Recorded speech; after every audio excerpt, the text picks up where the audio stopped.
이야기를 해야 되겠죠. 자, 오늘은 2024년입니다. 11월 12일 화요일이고요. 무스TV 서정구 대표 무방 시작하겠습니다. 오늘 뭐 코스피 코스닥이 다 내려앉았죠. 삼성전자가 엄청 가격이 내려가는 그런 날이기도 한데요. 어닝 서프라이즈가 아니고요. 어닝 쇼커였습니다. 그러니까 실적이 굉장히 안 좋아졌죠. 그뿐만 아니라 SK 하이닉스도 물론 반도체 관련한 업황들이 실적이 좋지 않았다. 당연한 거 아니겠습니까? 2차전지 관련주. 7월달부터 2차전지가 상승한다. 8월달부터 상승한다. 9월달부터 상승한다. 10월달부터 상승한다. 11월달부터 상승한다. 도대체가 2차전지 관련해서 그 많은 이 유튜브에 방송이 되는 그런 분들이 2차전지는 이제는 대박 기회다. 몇 번을 이야기했지 않습니까? 예? 매달 이야기를 했습니다. 그런 식의 저는요, 그 사람들이 뭐라고 해도 상관없어요. 근데 저는 당당하게 이야기할 수 있는 게 뭐냐면, 과연, 그럼 본인들은 그 관련 종목에 투자를 하고 있는가? 그걸 한번 되새겨 봐야죠. 그러면, 물론 사람이니까 틀릴 수는 있죠. 그거는 우리가 당연히 이해를 해야 됩니다. 투자의 책임은 본인한테 있으니까요. 자, 그런데, 그런 무분별하게 매달 2차전지. 여러분들 상식적으로 생각을 한번 해볼까요? 2차전지가 가려면요, 2차전지 업계가 살아나려면 당연히 자동차 어떤 시장이요. 시장이 좋아야 됩니다. 예? 물론 다른 제품들도 판매를 하는 건 당연한 건데, 제발 우리 2차전지 하면 자동차잖아요. 그럼 자동차가 많이 팔려야 2차전지 그 관련해서도, 왜? 하나의 부품이란 말이에요. 2차전지 시스템도. 그래야 어떻게 됩니까? 판매량이 높고 매출이 유지가 되면서 실적이 좋아지는 건데, 자동차 시장이 지금 경기가 좋지 않으니까 판매량이 급감하고 있지 않습니까? 그런데 어떻게 자동차가 안 팔리는데 2차전지가 뭐가 필요합니까? 우리 이런 상식을 가지고 있어야 돼요. 정말 내가 2차전지 관련주에 만약에 내가 한번 투자를 해보고 싶다. 그러신 분들은 이전부터 사고 또 떨어지더라도 또 사고 또 계속 차곡차곡 모아 나가는 것도 그거는 한 방법이 될 수가 있어요. 근데 이제부터 바닥이다. 이제부터 본격적으로 상승할 것이다. 그런 본인이 신도 아니면서 그런 얘기들을 하는 거는 내가 조금 당황스럽습니다. 그래서 여러분들 분명히 말씀드리지만, 저도 유튜브로 이렇게 녹화를 해서 유튜브 방송에 올리지만 저도 틀릴 수 있죠. 저도 사람이 아닙니다. 인간이 아닙니다. 사람이 아니라고 그러네요. 제가 제 자신을 욕하고 있네. 저도 신이 아닙니다. 저도 틀릴 수가 있어요. 사람입니다. 그렇기 때문에 제 말도 100% 신뢰를 해서는 안 되고요. 여러분들 투자에 도움이 되라고 제가 어떤 시황이라든지 이런 걸 말씀을 드리는 거지, 종목 분석도 마찬가지고요. 모든 책임은 본인한테 있는 겁니다. 근데 너무 무분별하게 2차전지 좋은 맛을 보니까 또 이제 바닥 찍고 한 번 더 파동이 일어나겠다. 나겠죠. 근데 지금은 아니라는 겁니다. 여러분들이 2차전지 관련주에 투자를 하시고 싶다 그러면 당연히 시황을 봐야 됩니다. 경제적인 여건을 봐야 된다는 거죠. 그래서 이제 우리나라의 정권시장뿐만 아니라 경제 활동에 있어서 돈이 돌아가야 돼요. 돈이 많이 풀리고 돈이 회전율이 많이 생겨야 되겠죠. 자, 그러면 제일 급선무는 돈이 많이 돌려면 뭐가 됩니까? 금리 인하가 이루어져야 되는 거죠. 다시 한번 되돌려 볼까요? 2차전지 관련주가 가려면 자동차가 많이 팔려야 돼요. 그럼 자동차가 많이 팔리려면 우리 소비자들이 주머니에 또는 기업들이 주머니에 돈이 많이 나름대로 여력이 있어야 되지 않겠습니까? 지금 이 힘든 와중에 예를 들어서요, 여러분들이 연봉 3,500만원을 받으면서 차를 바꾸고 싶다. 그것도 중형차로? 가당키나 한 일입니까? 먹고 살기도 빠듯한데요. 그리고 직장을 잃었다. 실직을 했다. 요즘 보험 해약률이 제가 정확한 확인은 안 했습니다만 굉장히 높을 겁니다. 서민들 층에서는 말입니다. 해약률이 높을 거예요. 그만큼 경제가 안 좋아요. 그러면 그 경제가 안 좋은데 차 살 돈이 어디 있습니까? 상식적으로 생각했을 때. 그러면 어떤 그런 부분이 좋아져야 됩니다. 그러니까 차가 판매가 많이 되려면 2차전지가 가려고 그러면 자동차가 어떻게 해요? 이제는 자동차 관련주들이 어떻게 해요? 상승을 해야 됩니다. 많이 팔려야 돼요. 그리고요, 자동차 관련주에서 많이 이제 상승을 하려고 그러면, 자동차 관련주가 상승을 하려고 그러면, 기본적으로 뭐가 돼야 됩니까? 경제 여건이 좋아야 된다. 근데 지금 이제 주머니 사정이 안 좋단 말이에요. 그럼 주머니 여건이 좀 좋아지려면, 일반적으로 돈이 돌려고 그러면, 사회 전체에, 그러면 금리가 인하가 돼야 되는 거죠. 그래서 여러분들이 금리 인하가 될 때까지 적절하게 금리가 인하가 되고, 미국에서 금리 인하가 계속적으로 반복이 된다.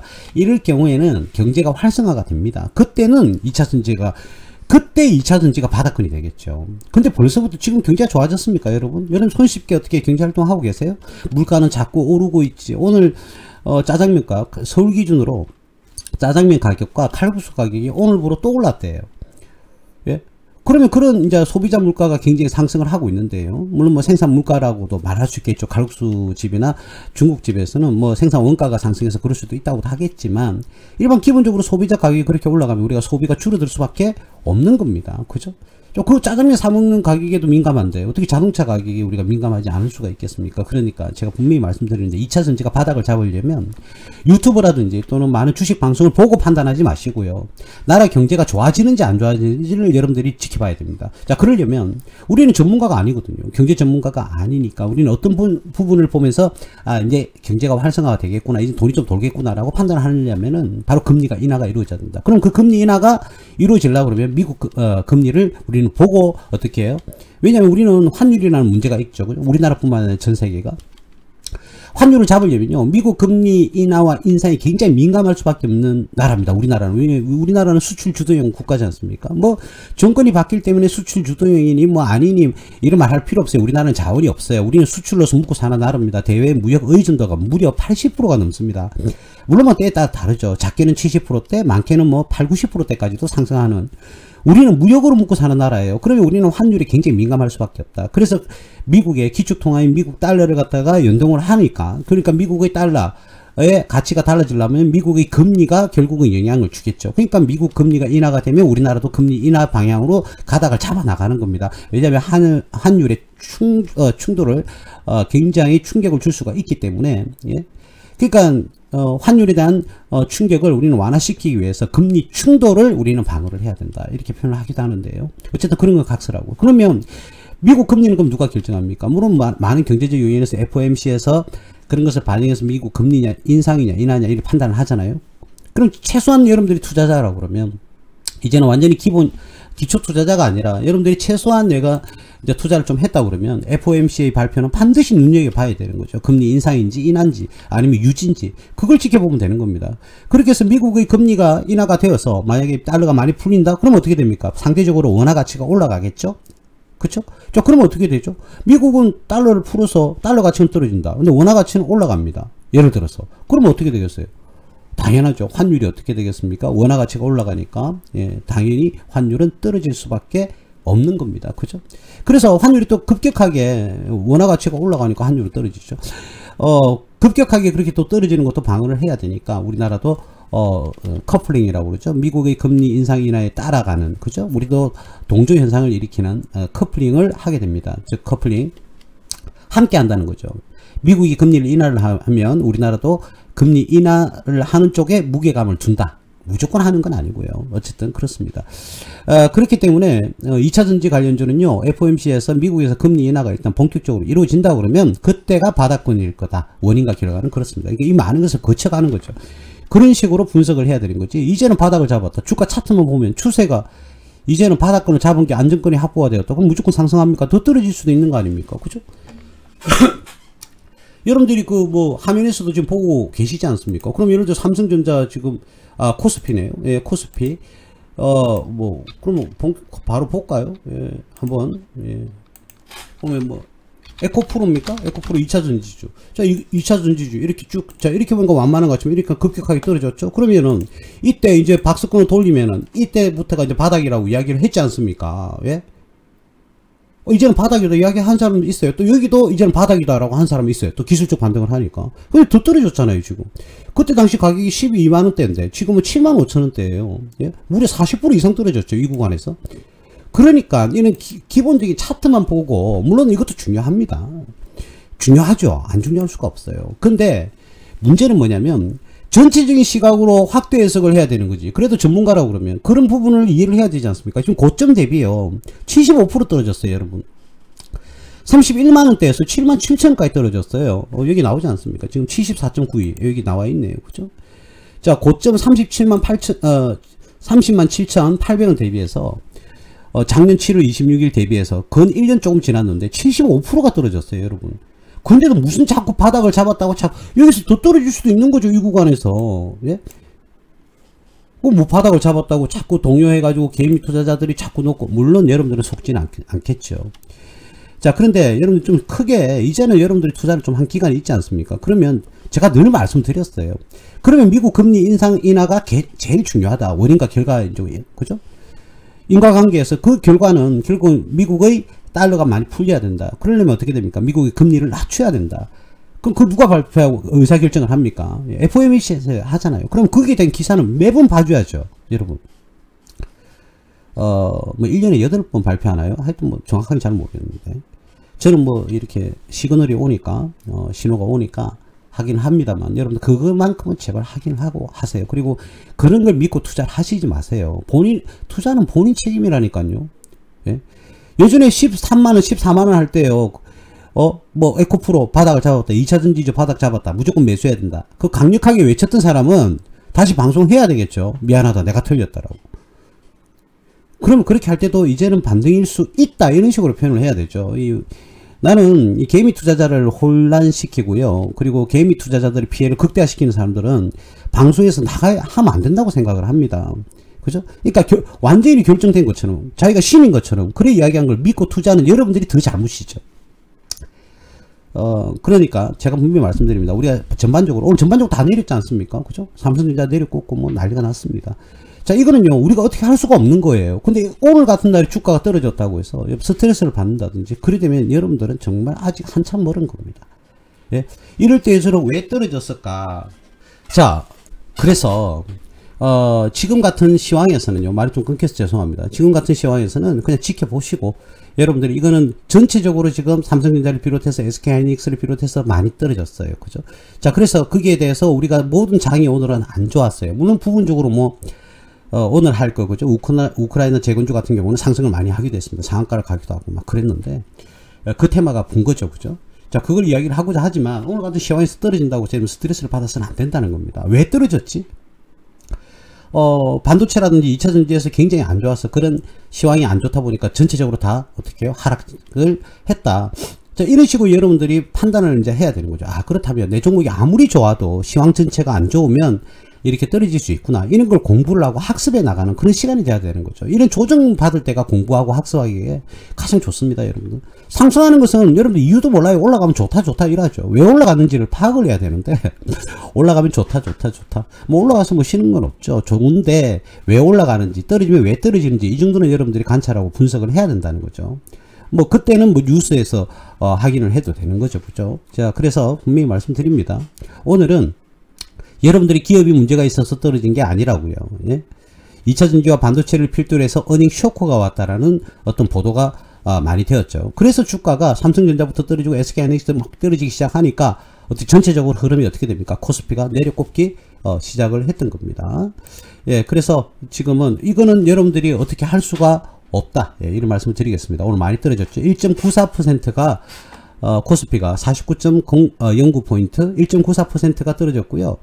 코스닥 같은 경우에는요 18.32포인트 2.51%가 떨어졌습니다. 이렇게 오늘 눈물 아닌 눈물을 흘렸습니다. 자, 이 추세는 계속 반등이 될 겁니다. 제가 보는 관점은 내년이란다. 오늘 말을 실수를 많이 하네요. 다음 주 뭐 하수목 이 사이에서는 다시 이제 반등을 해서 본격적으로 다시 상승하지 않을까 그런 생각이 듭니다. 그래서 여러분들 너무 그렇게 뭐 우울해하지 마시고, 날씨도 뭐 이제 어두컴컴한데 그죠? 빨리 해가 저물어요. 많이 좀 그런데 여러분들이 굳이 그런 이런 장이 와가지고요 우울해할 필요는 없다. 자, 이런 장은 다시 회복이 되면 빨리 회복을 합니다. 빨리 회복을 하니까 너무 걱정하지 마시고요. 이럴 때는 왜 이렇게 떨어지는지를 연구 분석하고 공부 학습하는 게 더욱더 중요하다, 이런 말씀을 조금 추가로 드리겠습니다.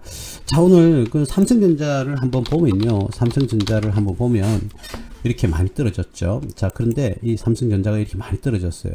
오늘 무려 3.64% 떨어졌는데 이제 갭을 다 메웠습니다. 이 자리에 있는 갭을 다 메웠어요. 그러니까 53,500원에서 54,500원 사이에 발생한 갭을 다 메웠습니다. 지금 바닥권에 있는 이제 갭을 다 메웠어요. 과연 이 자리를 이탈할 것인지 안 하고, 그러면 제가 늘 말씀드리지만 이 자리를 또 이탈해서 이제 4만원대 진입을 한다? 그냥 속된 표현으로 땡 잡은 거죠. 땡 잡은 거죠. 삼성전자가 5만원대가 붕괴가 된다? 4만전자라고 이야기를 해야 됩니까? 뭐 사람들 그래 이야기 하겠죠. 또 보나마나 땡 잡은 거죠. 예, 삼성전자가 그 금액까지 떨어진다. 그러면 두 번 다시 안 올 기회가 이제는 오는 거라는 겁니다. 근데 예를 들어서 뭐 3만원대까지 떨어진다? 와, 그러면 제 개인적으로는 모든 주식 정리하고요. 삼성전자 그냥 몰빵 때릴 것 같습니다. 여러분들 몰빵이라는 표현 잘 쓰시잖아요. 그 정도로 가치가 너무 저평가가 되는 거죠. 예, 그래서 제가 기대하고 있는 금액은 이거보다 훨씬 큽니다. 그렇기 때문에 여러분들 그럼 또 이러겠죠. 8만 전자 뭐 9만 전자에 물렸던 사람들 지금 힘들다. 더 사면 되잖아요. 대한민국 1위 기업인데 뭐로 의심을 합니까? 아니, 제가 말씀드리는 것은 다른 안전자산이 아니라 주식 투자하시는 분이 다른 종목은 잘 사면서 삼성제 대한민국 1위 기업이 이렇게 주가가 떨어졌다? 그럼 완전 기회죠. 이건 기회죠. 여러분들은 왜 그러면 두려워하느냐? 여러분들은 급등주, 급격하게 올라가는 뭐 그런 거에만 관심이 있거든요. 매스컴 타가지고 뭐 6배가 갔니, 8배가 갔니, 10배가 갔니 그런 데만 자꾸 바램을 가지니까 여러분들이 안 되는 거죠. 주식 투자를 누가 그렇게 합니까? 요즘은 그런 것들이 뭐 20배 간다, 200배 간다 이런 말들도 굉장히 많이 있더라고요. 나도 이분이 좀 똑똑하신 것 같은데 왜 이런 말을 하지라고 내가 해서 검색을 해보니까 그분이 우리 누구였죠? 저는 이름은 잘 모릅니다. 2차전지 그 박사님 있잖아요. 머리가 약간 힐끗하게 벗겨지신 분, 이름 모르겠는데 하여튼 그분.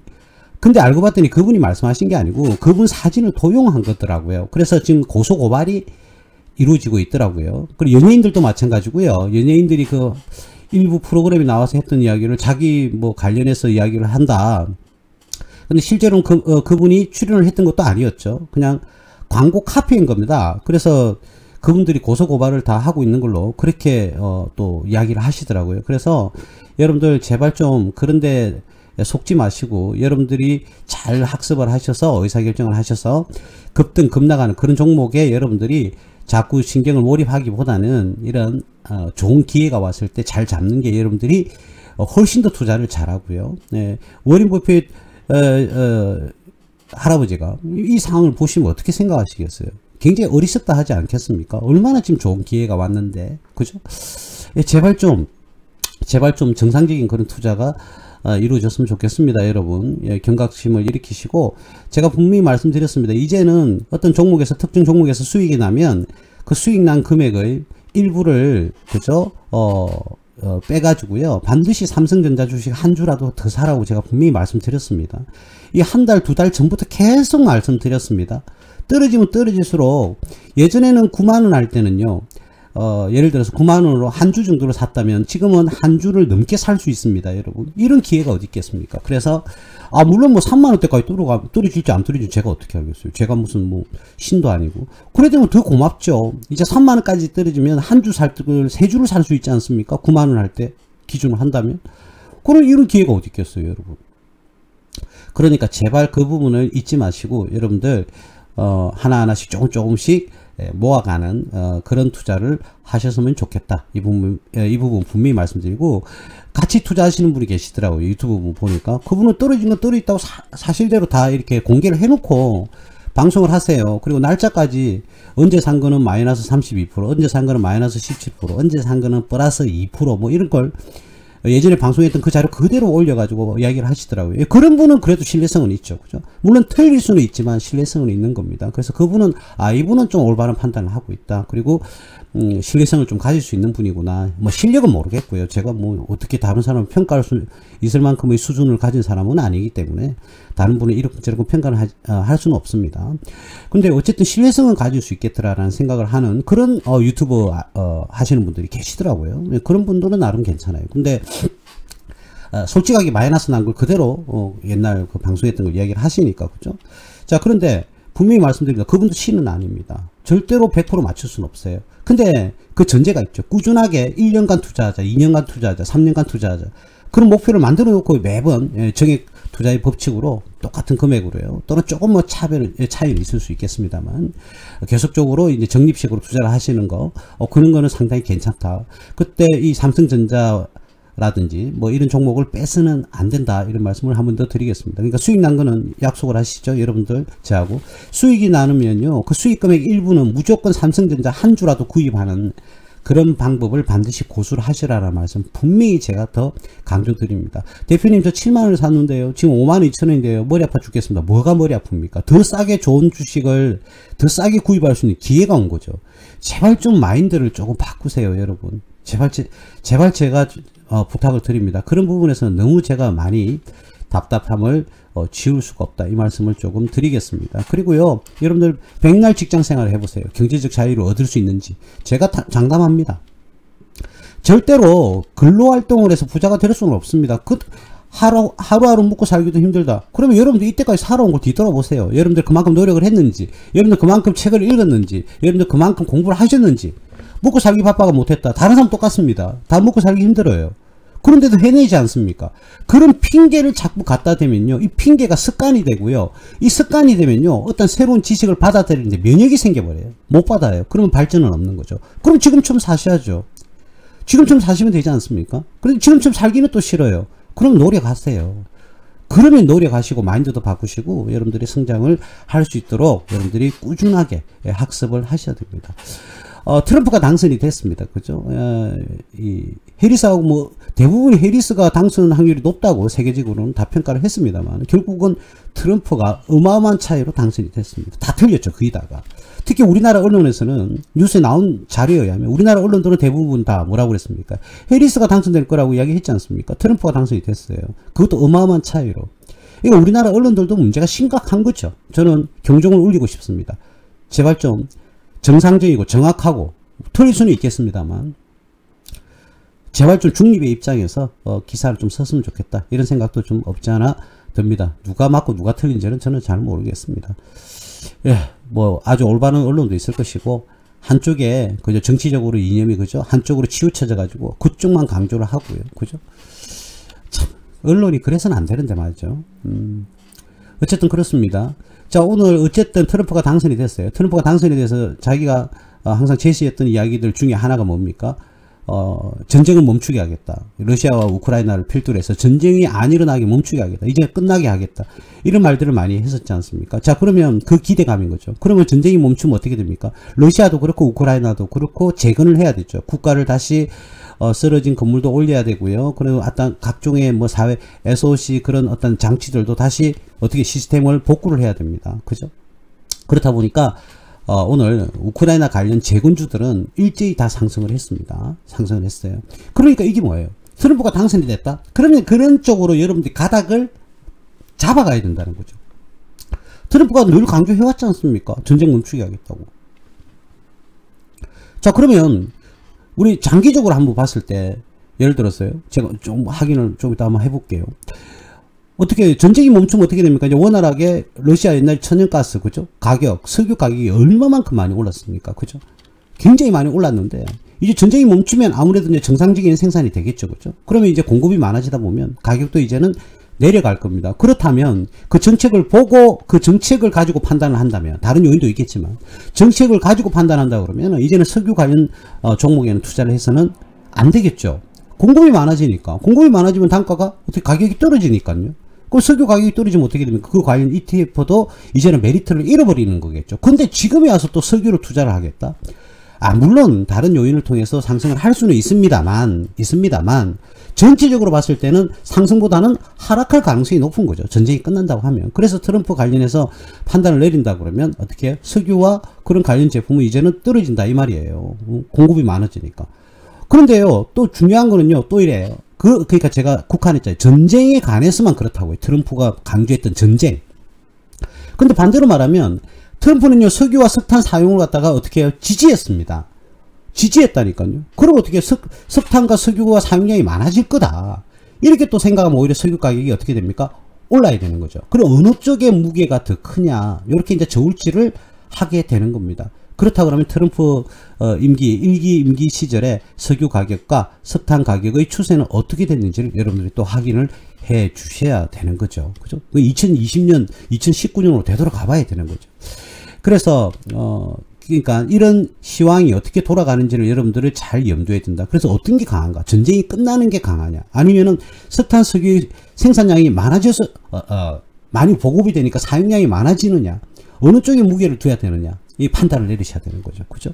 근데 아무래도요, 뭐 당분간 단시적으로는 석유 가격은 조금 조정을 받다가 다시 이제 강조가 해서 수요가 많아지면 또 가격이 올라가게 되니까 또 어떻게 됩니까? 석유 가격이 또 올라갈 수도 있는 거죠. 그죠? 그래서 뭐 박스권을 일정하게 또 이룰 것이다 라는 생각 견해도 많기도 합니다. 자, 근데 우리가 오펙을 무시할 수 없죠. 그죠? 석유 수출 기구입니까? 거기에 대한 어떠한 발표도 석유는 굉장히 중요하니까, 그죠? 예, 그런 것들도 연관성이 있을 겁니다. 자, 어쨌든 오늘 우크라이나 재건주 관련해서 한번 이야기를 해볼 건데요. 우크라이나 관련해서는 우리가 뭐 가장 흔한 종목은 범양건영을 한번 볼까요? 자, 범양건영이 예, 오늘 상한가를 갔습니다. 범양건영. 예, 부산 동구에 있는 건설회사죠. 사실은요, 이 범양건영이라는 회사가 인기가 없었어요. 여러분들 잘 몰랐던 종목이에요. 그죠? 근데 예전에 우리 뭐 회원들은 옛날에 아실 거예요. 범양건영. 예, 이게 민주당 그 관련 SOC 관련주였습니다. 문재인 대통령이 정권을 잡았을 당시에 그렇게 해서 파동이 많이 일어나면서 인기몰이가 됐던 거죠. 범양건영. 자, 그래서 이제는 좀 대두가 되었었는데 이 범양건영도 그죠? 우크라이나 관련주에 어떻게 해요? 편성이 되면서 많이 상승을 하는 그런 모습을 보였습니다. 기업을 보시면요. 기업은 실적이 저조합니다. 작년, 재작년도. 근데 올해도 손실이 날 것 같아요. 자, 근데 이런 기업은 안정성이 굉장히 어떻습니까? 여러분들 떨어지죠. 테마는 탔습니다. 상한가를 갔어요. 오늘 하루 만에 그죠? 29.98% 394원이 올랐어요. 1300대에서 1700대로 올랐었습니다. 이건 테마죠. 미래에 이제 어떤 그 관련해서 이제는 수혜를 받을 것이다. 이런 그런 부분에서 상승을 오늘 많이 했습니다. 근데 기업은 결코 투자할 만한 기업에 해당하지는 않는다. 자, 예전에 4대강 정비사업으로 남강토건이라는 기업이 있었죠. 남강토건은요, 작년보다 실적이 현재 그죠? 현재 작년보다 훨씬 좋아졌어요. 작년에는 1년치 영업이익이 43억인데 올해는 2, 4분기 즉 6개월간 59억이 나왔고요. 당기순이익은 작년 1년간 60억인데 지금은 52억이에요. 물론 건설 관련 기업들은요, 분기별 특성이 제법 있습니다. 근데 이 기업은 작년 3, 4분기, 4, 4분기에도 이익을 꾸준하게 냈어요. 아무래도 SOC와 관련이 조금 있을 수 있으니까 꾸준하게 이익을 유지를 합니다. 근데 이 실적이 그대로 간다 그러면 작년보다는 실적이 한 2배 정도로 상승할 것이다. 이렇게 예상을 할 수 있거든요. 물론 영업이익 기준입니다. 당기순 이익 기준이라고요. 매출 기준이 아니고요. 매출은 작년하고 차이가 없거나 조금 떨어지는 그런 개념인데요. 이익 규모는요, 작년보다 2배가 늘 것이다. 그럼 차라리 범양건영 투자를 할 바에는 차라리 이게 투자를 한다고 그러면 둘 중에 하나를 선택해라 그러면 남강토건이 낫죠. 실적은. 그죠? 근데 남강토건도 오늘 상한가를 갔거든요. 보세요. 똑같이 상한가를 갔는데 어떤 경우에는 뭐라고요? 실적이 안 좋고요. 범양건영 같은 경우에는 남강토건은 실적이 괜찮아요. 예, 범양건영에 비해서는. 그렇다면 어디에 투자를 하겠어요? 요런 걸 선택하자는 거죠. 차라리 둘 다 상한가가 같지만 남강토건을 우리는 이 포트에 넣는 게 맞다 이 말입니다. 제가 강조하는 건 그런 거예요. 각종 테마가 불 거예요. 근데 그 테마 중에서 우리가 무조건 테마 따라서 이 종목이 상한가가 그 종목을 따라가는 게 아니라 그 테마군에서 똑같이 상승하는 기업 중에서 좋은 기업에 투자하자는 겁니다. 그럼 이 테마가 꺼지더라도 어떻게 해요? 상패를 당한다든지 관리 종목 지정이 된다든지 그걸 회피할 수 있지 않습니까? 그게 안정성이. 근데 수익은 똑같이 상한가가 났어요. 그럼 안전한 회사로 투자를 해야 되겠죠, 여러분들. 그렇지 않습니까? 예. 근데 여러분들 분명히 그랬을 거예요. 분명히 이익은 똑같아요, 지금. 이익은 똑같은데, 조금 전에 봤던 범양건영 같은 경우는 1,700원이고, 이 같은 경우에는 오늘 이제 종가 기준으로 해서 9,690원입니다. 가격이 커요. 근데 왠지 범양건영이 싸니까 그걸 사고 싶은 거죠. 예, 그런 식의 투자는 이제는 졸업을 하셔야 됩니다, 여러분. 그러니까 둘 다 상한가를 간다? 자, 그러면 이랬을 때, 어떤 기업, 조금이라도 안전한 기업에 들어가야 되죠. 똑같이 상한가로 가는데 왜 그 위험한 기업에 들어가는 거죠? 제가 말하고 싶은, 유튜브에서 말씀드리고 싶고 방송에서 말씀드리고 싶은 것은 바로 이런 부분입니다. 자, 그럼 어떠한 모듈이 있어요. A, B, C, D 중에서 A라는 모듈이 있다고 칩시다. 그러면 그 A라는 모듈 안에 여러 가지 프레임이 있을 거예요. A 안에 기업이 1, 2, 3, 4, 4개가 있다. 그럼 그 중에서 좋은 기업에 들어가면 되죠. 근데 왜 아무렇게나 그냥 막 가격 싼 거 들어간다든지 뭐 자기 마음대로 들어가냐는 거죠. 여러분들 소중한 재산을 지켜야 되는데. 자, 그 현재까지는 범양건영보다는 차라리 남강토건을 투자하는 게 맞았다. 이렇게 말씀드리는 거죠. 자, 이화공영도 오늘 움직였습니다. 역시 상한가를 갔습니다. 이화공영이 상한가를 갔는데 지금은 우크라이나 재건주입니다. 보세요, 여러분. 앞전에 말했던 범양건영 그리고 남강토군을 이야기했는데 이 기업도 어떻습니까? 올해 지금 현재까지는 2, 4분기까지 6개월 반기까지는 손실이 나 있어요. 작년 1년치보다 손실이 더 큽니다. 예? 그럼 이 뭐 1년 동안 유지가 된다면 분기별 특성을 한번 볼까요? 9월달에 안 좋고 12월달에 뭐 나름 작년에 좋았는데 분기별 특성은 없다고 봤을 때 올해는 작년보다 실제 손실이 더 커질 겁니다. 그걸 왜 이하공영에 투자를 하죠? 그렇지 않습니까? 남강토군은 이익을 잘 내고 있잖아요. 올해는 오히려 이익이 증가할 것 같아요. 근데 세 종목 다 상한가를 갔어요. 그럼 뭘 선택해라고요? 남강토군을 선택해야죠. 안전하지 않습니까? 그죠? 상대적으로 두 종목보다는. 그러니까 테마주를 뽑더라도 여러분들 선택은 이와 같이 함께 좋은 기업 그리고 안전한 기업에 투자하시는 게 맞다. 이 부분을 제가 좀 많이 답답해가지고 조금 목소리 톤이 오늘 조금 높습니다. 뭐 간만에 방송을 해서 그런가요? 그리고요, 이제는 어떻게 될까? 농업 중심 국가 아닙니까? 우크라이나가. 뭐, 이렇게 표현하면 맞는지 모르겠지만, 농업 강국이라고 할게요, 그냥. 어쨌든 뭐, 농계사회를 지금 운영하는 나라는 없으니까. 농업 중심 국가라고 할까요? 어쨌든 농업 생산량이, 그죠? 작물 재배들이 이런 것들이 굉장히 많이 생산되는 지역이 바로 우크라이나입니다. 그러면 어떻게 됩니까? 지금 땅들이 많이 피폐해졌을 거 아닙니까? 그죠? 다시 밭을 갈고, 뭐, 논을 일구고 해야 될 겁니다. 그래서 농기계가 필요하겠죠? 그래서 농기계 관련주인 TYM, 예전의 기업은 동양물산이었습니다. 이 TYM이라는 기업도 역시 상한가를 갔죠. 그죠? 그래서 테마가 되는 겁니다. 왜? 뭐, 농사도 다시 짓고 해야 되니까. 자, 이 기업을 한번 볼까요? 회사 한번 보세요. 작년에 8,300억이에요. 올해는 반기가 4,400억. 그러니까 매출은 거의 비슷한 규모다. 근데 작년에는 영업이익이 765억인데 올해는 지금 이제 200억, 220억대. 당기순이익은 600억대인데 지금은 230억대. 자, 분기별 특성을 한번 볼까요? 분기별은 작년에 3, 4분기, 4, 4분기에는 실적이 오히려 1, 4분기, 2, 4분기보다 안 좋았어요. 안 좋았죠? 자, 그렇다면은 실적은 작년보다는 어떻게 해요? 이 TYM이 떨어집니다. 근데 이익은 꾸준하게 굉장히 잘 내고 있죠. 그죠? 잘 내고 있어요. 자, 그런데, 이익은 잘 내고 있지만 작년보다는 실적이 저조합니다. 근데 작년, 어떤 당기순이익 대비해서 퍼가 2.46입니다. 업종퍼가 23인데. 뭐 10분의 1 수준이죠. 그래서 올해도 예상치는 지금 안 나와 있어서 판단을 할 수는 없겠지만 이 매출로 가면 퍼는 올라갈 겁니다. 한 10몇 대로 올라갈 거예요. 그렇지만 그래도 저평가죠. 그죠? 그러면 어떻습니까? 현재까지는 이 기업이 탄탄한 정도는요. TYM이 제일 셉니다. 그런데 성장성을 보면은 오히려 영업이익 성장성은 남강토군이 좋다. 자, 그런데 이화공영이라든지 또는 범양건영 같은 경우는 기업이 굉장히 손실이 나면서 악화되었다. 그럼 어떻게 선택을 해야 됩니까? 현재까지는 남강토군이나 TYM에 투자를 했었어야 하는 게 맞다. 이렇게 얘기를 할 수가 있겠죠. 그쵸? 예, 그래서 제가 분명히 여러분들께 거듭 말씀을 드리는데요. 관련 테마주라고 해서 아무거나 들어가는 게 아니고, 어떤 실적이라든지 재무제표를 보고 투자를 하셔야 된다. 네 종목 다 상한가를 갔어요. 네 종목 다. 자, 그럼 이 테마가 당장 내일 꺼질 수도 있습니다. 꺼질 수도 있어요. 내일 바로 뭐, 윗꼬리 달고 내일 떨어진다든지 아니면 바로 종가 기준에서는, 마이너스로 기록을 하면서 떨어지는 가능성도 충분히 있죠. 예, 있습니다. 자, 그렇다면 어떤 거예요? TYM이라든지 범양건영에서는 안정성이 확보가 일부 되지만 이화공영이나 범양건영 같은 경우에는 안정성이 확보되기가 조금 어렵다. 그래서 더 긴장해야 됩니다. 그분 뭐 관련 이화공영이라든지 범양건영 주주님들이 잘못됐다는 게 아니라 가지고 매수하고 계신 분들이라면 내일 갑자기 뭐 왕창 내려갈 수도 있으니까 대응을 잘 하셔야 된다는 겁니다. 그래서 적절하게 수익이 났으면 잘 스탑을 걸고 대응을 하시고요. 나는 이 정도면 만족한다 그러면 뭐 매도를 하셔도 되고, 저는 뭐 스탑 거는 것을 추천드리겠습니다. 물론 뭐 TYM도 그렇고 남강토군도 당연히 포함입니다. 이런 기업들이 내일 뭐 추가 상승도 할 수도 있으니까, 그죠? 스탑을 걸고 대응을 하시는 것을 저는 추천을 드리겠다, 이 말씀을 조금 드립니다. 어쨌든 우리가 지금 뭐 이거 말고도 관련 종목들이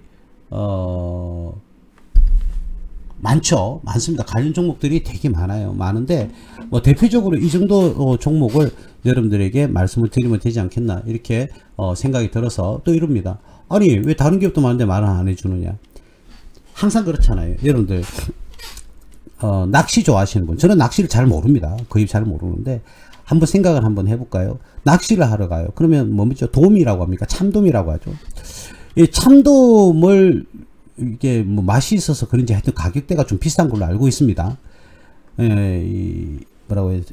그 감성돔을 잡는 게 좋겠어요? 아니면 똑같이 낚싯대를 던져가지고, 아니면 그죠? 작은 뭐 우럭이라고 합니까? 뭐 모르겠습니다. 어떤 게 비싼지는.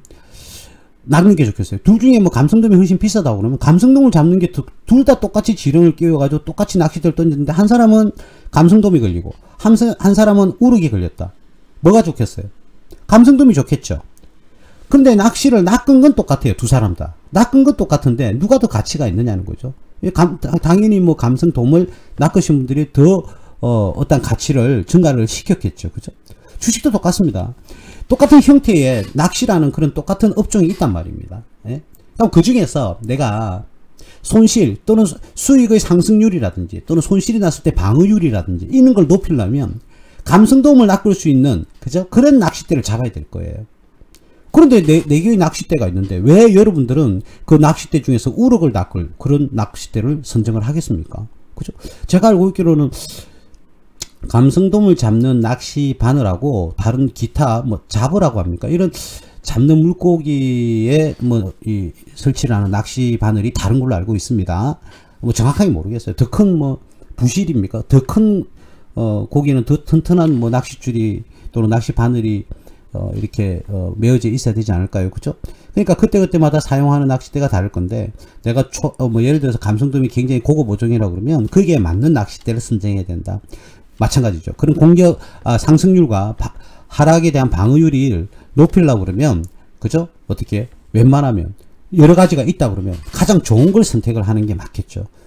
그렇지 않습니까? 그런데 왜 여러분들은 아무 기업에나 들어가시느냐는 거죠. 그러니까 같은 그런 프레임이 만들어져 있는 그런 종목들이 여러 개가 있다 그러면 여러분들은 그 안에서는 반드시 어떻게 해요?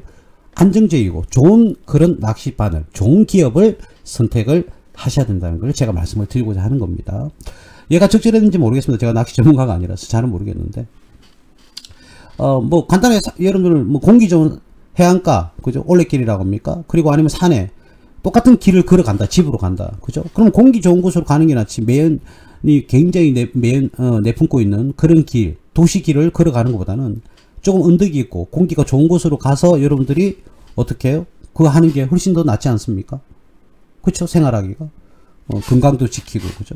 예, 그런 부분에서 말씀을 제가 여러분들에게 좀 드리고 싶습니다. 그러니까 제발, 이거는 까먹지 마시길 바랍니다. 내가 어떤 테마가 곧 올 것 같다. 지금 뭐 올 수 있는 테마가 고배당주라든지 또는 뭐 우선주 시즌이 곧 오죠. 예, 지금부터 우선주는 벌써 왔고요. 11월 1일부터 보통 움직이기 시작하니까 종목별로 무조건 다 가는 건 아니죠. 더 떨어지는 경우도 많은데, 어쨌든 배당주, 고배당주 시즌, 또 우선주 시즌, 또는 이제 도박 관련주, 뭐 강원랜드라든지 뭐 GKL이라든지 이런 관련 테마가 불 겁니다. 그러면 그런 테마가 불 것을 예상을 할 수가 있는데, 그 테마를 구성하고 있는 기업 중에서 좋은 기업을 선택하시라는 게 맹점입니다, 여러분. 충분히 좋은 기업이 있는데 왜 굳이 아무거나 골라서 들어가냐는 거죠. 말 나온 김에 한번 뭐 볼까요? 뭐 GKL부터 볼까요? 자, GKL이 오늘 꼰두박질 쳤네요, 그죠? 반등을 10월 말부터요. 10월 말에 뭐 1600원대에서 11800원대 한 1200원, 그죠? 대략 한 10% 정도 상승을 했더랬네요, 그죠? 근데 지금 다시 꼰도박질 쳤습니다, 그죠? 자, 그럼 이게 한 번 더 지금 상승은 이게 다가 아니다, 또 갈 것인지 안 갈 것인지를 지켜봐야 되는데, 실적을 보니까 작년하고 거의 비슷하네요, 그죠? 매출도 비슷하고 영업이익도 비슷하고 당기순이익도 거의 비슷하네요. 푹 상승하진 않네요. 자, 근데 지금 가격이 업종 퍼가 36.77일 때 이 기업이 작년하고 거의 비슷하다는 기준 아래 지금 이제 퍼가 15 정도, 2분의 1보다 조금 더 낮은 그런 수준을 지금 보이고 있습니다. 올해 예상되는 퍼가 15.31로 나와 있네요. 작년 15.32였으니까 물론 작년 이익 주가 대비니까요. 그렇게 나오는데 올해도 실적이 거의 비슷하니까 거의 퍼도 똑같네요. 그러면 작년에 수준과 똑같다, 이렇게 보시면 되겠죠, 그죠? 자, 그러면 다소 저평가되어 있다, 이렇게 판단을 할 수 있는 정도의 실적을 보이고 있습니다, 그죠? 자, 그럼 강원랜드도 한번 볼까요? 강원랜드. 자, 강원랜드는 어떻게 됐습니까? 여러분들 보시면 8월부터 엄청 상승했다가 휴가철, 그죠? 휴가철 기준으로 해서 그런 건지 또 떨어졌다가 다시 상승을 합니다. 이거는 주가가 많이 올랐습니다. 13,000원 대비 18,000원대까지 올랐는데, 그거는 당연히 뭐 재무제표에서 보여주겠죠, 그죠? 매출은 1조 3,800에서 1조 4천억, 300억 정도 상승을 했고요. 영업이익은 100억 정도 상승을 했는데, 펄을 산출해내는 당기순이익은요 3,400억에서 4천억, 600억이나 증가하는 그런 모습을 보였죠. 그러니까 주가는 상승할 수밖에 없는 거 아닙니까? 그러니까 이런 식의 투자가 이루어져야 된다. 연말 퍼가 9를 예상한다고 그러네요. 9를. 근데 업종 퍼는 조금 전에 보셨다시피 36.77이에요. 그러면 올해 연말 기준 4분의 1 수준이다. 지금 현재 주가에서 그렇다는 겁니다. 지금 17,200원이죠. 그죠? 그러면 이런 기준을 봤을 때는 한 번 더 상승할 수 있지 않을까라는 기대를 할 수가 있다는 거죠. 그죠? 작년에 12월 기준이 주가가 대략 고점 대비, 고점으로 보면, 아이고, 왜 이렇죠? 요 정도 수준이에요. 근데 지금 주가가 요 정도 수준입니다. 작년보다 실적이 더 좋은데, 주가는 지금 더 밑에 있어요. 그죠? 이 기준만 봤어도 추가 상승 동인은 충분하지 않을까? 이런 생각이 듭니다. 그러면 여러분들이 지금은 뭘 선택해야 되겠어요? GKL보다는 강원랜드가 더 낫다. 이렇게 보셔야 되는 거죠. 둘 다 그건데, 그죠? 포비컴이었나요? 이 회사 이름 하나가 더 있었는데, 까먹었네요. 뭐라고 했죠? 게임 할 때, 우리 세븐 게임입니까? 이 화면이 삘삘삘 돌아가면서 꽃무늬 맞추는 거 있잖아요. 그게 너무 구닥다리 이야기인가요? 요즘 많이 바뀌었을 건데, 어떻게, 모니터를 통해서 배팅하는 거 있지 않습니까? 예. 그 모니터를 가공하고 AS 하고요. 다시 교체를 하는 그런 기업이 있거든요. 제가 회사 이름은 까먹었습니다. 세 글자인 걸로 알고 있는데. 어쨌든 그런 기업도 있는데, 그 기업을 일단 생략하고, 예를 보여드린 겁니다. 지금은, 실적이 거의 그대로 유지가 되고 있는 GKL, 그죠? GKL보다는 강원랜드가 낫다. 지금은 선택을, GKL보다는, 강원랜드가 더 낫다. GKL은 지금 또 훅 이렇게 해서 완전히 사상 최저가인가요, 이거? 사상 최저가인 것 같은데. 한번 볼까요? 주봉을 한번 볼까요? 예, 사상 최저가네요, 지금. 예. 근데 이 기업이 배당을 예전에는 많이 줬거든요. GKL이. 예, 국가, 공공기관입니다. 공기업이라고 볼 수 있겠죠, 이게. 그러니까 왜 공기업이냐면, 실질적으로는 공기업이 아니고 투자하고 있는 기업인데, 한국관광공사가요, 이렇게 지분을 51% 들고 있어요. 네, 국가가 관리하죠. 일부 정치권에서는 GKL 대표로 가는 걸 낙하산이다, 이렇게 표현을 하기도 합니다. 국민연금관리공단도 7.87, 배당은 다소 내려왔네요. 3.25%를 지급하는 걸로 이렇게 나와 있네요. 예. 강원랜드도 이제는 배당이 조금 높아져야 되지 않을까요? 강원랜드도. 자, 강원랜드도 GKL, 높네요. 역시. 5.42%. 배당도 높고, 주가도 더 저평가고, 그쵸? 근데 이제 GKL은 국가가 개입을 하고 통제를 하는 기업이다 보니까, 한국관광공사가 대주주잖아요. 그죠? 과점주주입니다. 50%를 넘어가니까. 그렇다 보니까 아무래도 안정성은 GKL이 더 있어 보일 수는 있습니다. 장단점이 다 있죠. 여러분들이 좋은 선택을 하셔서 투자 판단을 하시면 된다. 그죠? 두 개 다 나쁘지는 않습니다. 근데 지금 현재 본다고 그러면 성장성, 수익성을 본다고 그러면 GKL보다는 오히려 강원랜드가 배당도 높고 더 좋지 않을까. 예, 그런 생각을 드립니다. 한번 조정을 푹 받으면 좋겠어요. 15,000원대까지 떨어지면 더 좋겠는데, 과연 그렇게 될 것인지, 잘, 예측하기는 쉽지는 않겠습니다. 한 번 더 말씀드릴게요. 내가 어떤 관련 테마주에서 그 프레임에 투자를 하고 싶다. 그러면 그 프레임 안에 속해 있는 그 기업들 중에서 전부 다 상승, 근데 테마가 분명 같이 볼 거니까 그 중에서 어떻게 해요? 가장 건실하고 좋은 기업을 선택해서 투자를 하시라는 걸 말씀을 드리고, 투자 시점은 언제 해야 되는지 여러분들 다 알고 계실 거고, 제가 누누이 말씀드렸으니까 언제 매수를 해야 되는지 다 알고 계시고, 언제 매도를 해야 되는지도 여러분들 다 알고 계십니다. 그죠? 그리고 스탑을 쓰시는 거 알고 계셔야 되고, 제가 근래에 말이죠. 제가 이름이 이제 또 기억도 안 나네요. 한번 볼까요? 에이블 CNC라는 기업을 제가 매수를 해라고 10월 중순경에 이야기를 했죠. 여기서 딱 이때 이야기를 했잖아요. 아시는 분도 알 겁니다. 제가 추천도 해드렸으니까. 그죠? 좀 올랐어요. 자, 그런데 이 시그널이 줬어요. 분명히. 그죠? 여러분들은 알 겁니다. 지금 요게 시그널이 아니라는 거. 그죠? 여러분들이 알고 있는 시그널이 이때 왔단 말이에요. 그럼 어떻게 됩니까? 여기서 4% 5% 수익이 났단 말이에요. 그럼 스탑을 거시라니까요. 제가 말했잖아요. 본격적인 금리 인하가 되기 전에 그냥 오르고 내리고 계속 반복할 거라고. 그러면 어떻게 됩니까? 그럽니다. 지금 떨어졌으니까 추가로 사면 되지 않습니까? 이때 팔고 떨어졌을 때 사면 더 많이 사잖아요. 그죠? 제가 광자를 열었을 때 분명히 제가 이 종목 이야기를 했습니다. 기억나는 분 계실 거예요. 그런데 왜 제가 말씀드리는 대로 따라하지 않는 건지 좀 답답합니다. 그런 부분에서는. 제발 좀, 그걸 좀 잘 지켰으면 좋겠다. 이런 말씀을 조금 드리겠습니다. 어쨌든 이 도널드 트럼프가 차기 미국 대통령으로 당선이 되었습니다. 그래서 제일 일받다가 러시아와 우크라이나의 전쟁이 이제 종식이 될 것으로 다들 예상을 하고 있죠. 그죠? 분명히 그 선거활동을 하면서 이야기를 강조를 많이 했으니까. 그죠? 자, 그래서 그러면 우크라이나나 러시아도 또 재건이 이루어져야 되니까. 그죠? 재건 관련 기업들이 어떻게 보면 이제는 이익과 매출의 상승을 기대할 수 있다. 예, 이렇게 생각을 하고 오늘 테마가 불었죠. 그런데요, 이 테마가 불었다고 해서 무조건 그게 상승하느냐? 아니라는 거죠. 그러니까 기대감인 겁니다. 실제로 실적이 전환이 되려고 그러면 이 회사들이 수주를 또 해야 되겠죠. 그죠? 그래서 이 테마주라는 게 굉장히 수익이 잘 나면서도 굉장히 위험한 그런 투자 방식이라는 거. 그래서 그 부분을 여러분들 까먹지 마시고 투자를 하시기를 바라겠습니다. 2024년 11월 12일 화요일입니다. 무스TV 서정구 대표 무방 여기까지 하겠습니다. 감사합니다.